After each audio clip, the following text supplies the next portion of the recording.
How's it going, everybody? Mike back at you with another edition of 5 Minute Gaming. I pride myself on my knowledge of video games and memories of what I played in the arcades and on consoles, but there are games that just somehow were part of my life but have gone to the deepest parts of my brain where I can't quite recall the memory. But then, that memory at times can get triggered with the help of a friend. I took a trip with a bunch of my best friends, Norb and Rob, and a few others, and I brought along one of my MAME arcade stick setups so we could play some old classic games. And we were looking through the list of games, and Rob was like, "Oh, Cabal! Cabal!" He says, let's play that, we used to play that.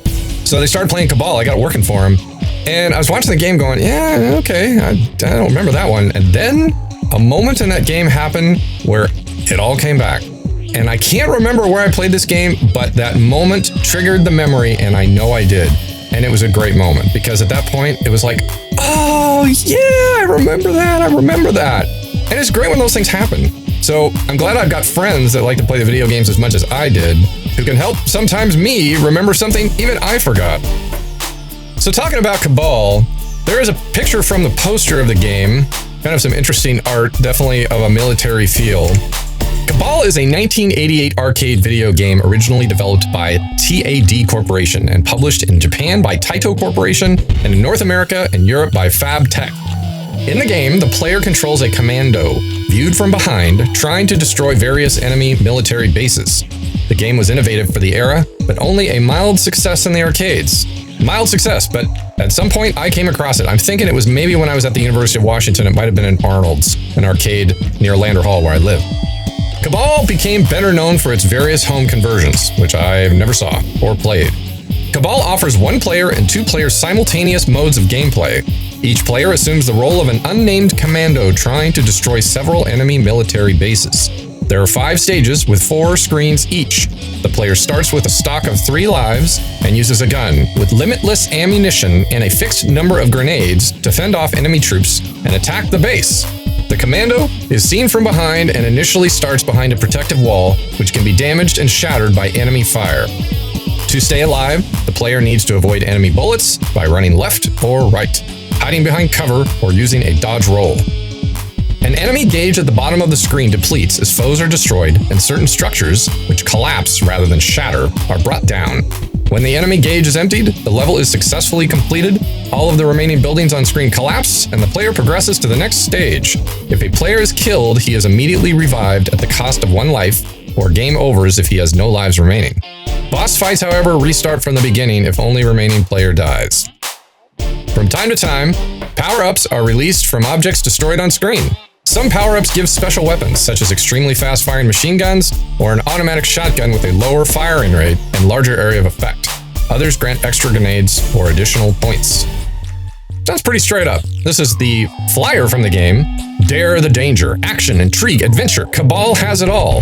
1 or simultaneous 2-player action. Enhanced trackball capability controls both offense and defensive movements. 5 levels of play through 25 different scenes. Forest, desert, swamp, airfield, and more. Power-up items hidden on screen add muscle to player attack. The second player buy-in at any time with automatic adjustment of game difficulty. Horizontal screen view with fast action graphics and special effects. And you can also continue.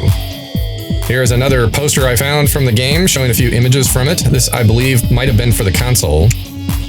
And this is an image of the arcade machine itself. Notice in the description that I got from the Wikipedia link, talked about trackball, but in this picture you can see joysticks.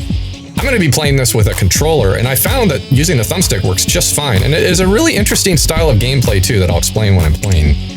And here is the marquee from the game. Dare the danger with Cabal. And with that, here is the game itself, and I have it on pause mode, so I'm going to unpause it. I want you to listen to this laughing skeleton during the track mode. That is a little darn creepy, if you ask me. Let's play, and I'll talk about it. I put in my credit and pressed my start button, and here we go. So, the way it works is I'm running my player left and right to avoid bullets, but if I fire, my player has to stay in the same spot, making him slightly vulnerable to being hit by enemy bullets. So it's a combination like that, and what a death yell. I'm gonna do that again.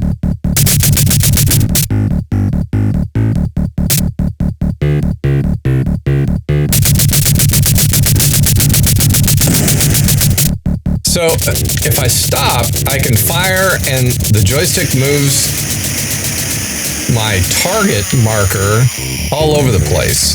But if I'm running, I can't fire. I have to only do it when I'm stationary. I like that. It's a very different type of control that I'm used to. And it's definitely, like they said, it has a good balance between offensive and defense. So I picked up a few grenades. I'm going to grenade that tank. Follow my target. Got to follow my target. There we go. And it's pretty cool that you can destroy pretty much anything you see. And I love the sprite-based graphics. They're great. And you can see my enemy's health. I'm going to stop, and I'm in a good spot here. What I have to laugh about is your shots are pretty much instantaneous hits on anything. But if the enemies fire, their shots move very slowly. And it is always like that in games, because we as human beings simply cannot react that fast. Alright, let's fire a grenade at those tanks. Whoa, whoa, that was fast. Oh, they got me. Hey! I'm going to put in a quarter and continue. There we go. And we are approaching the moment, ladies and gentlemen, that happened when Rob and Norb were playing that helped me remember this game. As you can see, I've about defeated all the enemies. Get ready. Drum roll.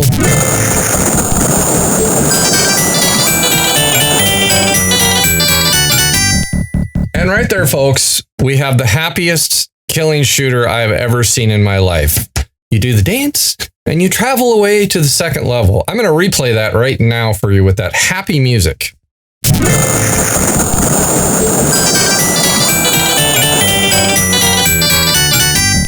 Because that happy music is what struck the memory in my brain. I had no memory of this game until I saw the dancing soldiers move their way down the battlefield. It was a great moment.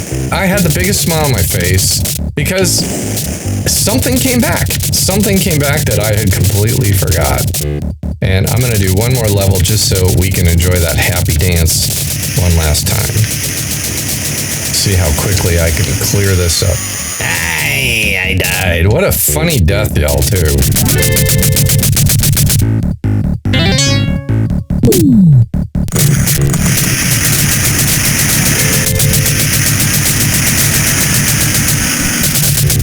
And these games were designed to work off quarters, so you died enough times, you'd have to put in another quarter to continue. It's nice that I can play this and not have to do this. And this is a great two-player game. It was fun to watch Norb and Rob play it together.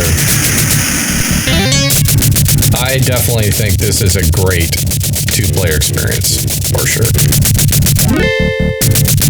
Oh, and here we go. Machine gun. Rapid fire.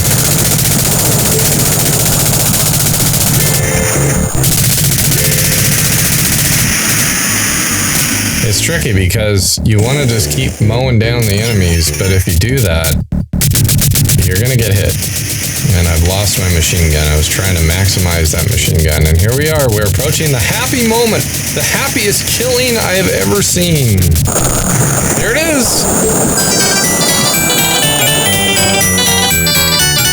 It's even better when two guys are dancing down the field.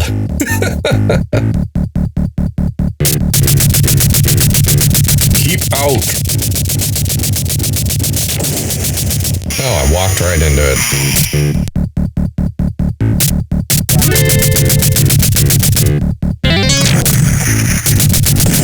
Playing this shooter reminds me of another shooter game I played called The Terminator T2 Judgment Day. I'm going to put a link to that right up here. And head over there with me and let's play a little T2 together and see what I can destroy with crazy bullets.